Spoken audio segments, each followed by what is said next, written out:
name of the Lord.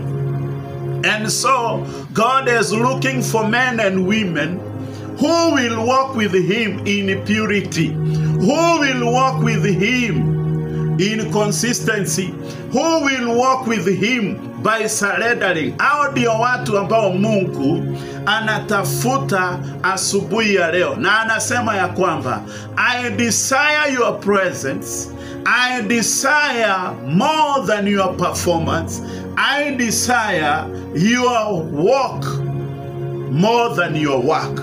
Praise the name of the Lord.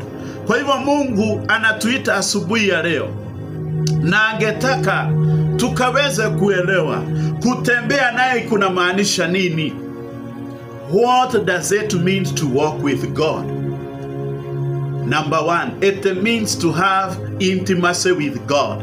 And the Bible says in the book of Amos chapter 3 and verse 3, can two walk together except they be agreed?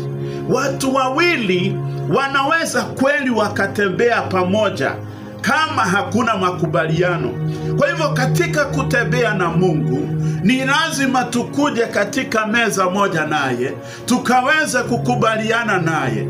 So walking with God means that we are sharing the same direction with him.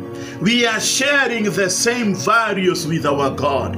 We desire as he desires. We want to do his will. Praise the name of the Lord. You begin to see as he sees, and you begin to love as God loves, because that is what is his intention, or that is what is the will of God. Bwana Yesu asifiwe. Point number 2 says, what does it mean to walk with God? It means constant fellowship. Ama inamaanisha ya kwamba kuwa na uhusiano wa kila siku na Mungu. Maana unapata nyakati ambazo tunaishi, kuna Wakristo siku ya leo ameokoka vizuri, siku ya leo anatembea na Mungu vizuri, kesho yake ako katika mambo yake. This is not what our God wants. Ama haya sio yale Mungu wetu anayohitaji. Katika kitabu cha 1 John chapter number 1 and verse 7, the Bible says, if we walk in the light as he is in the light, we have fellowship with one another.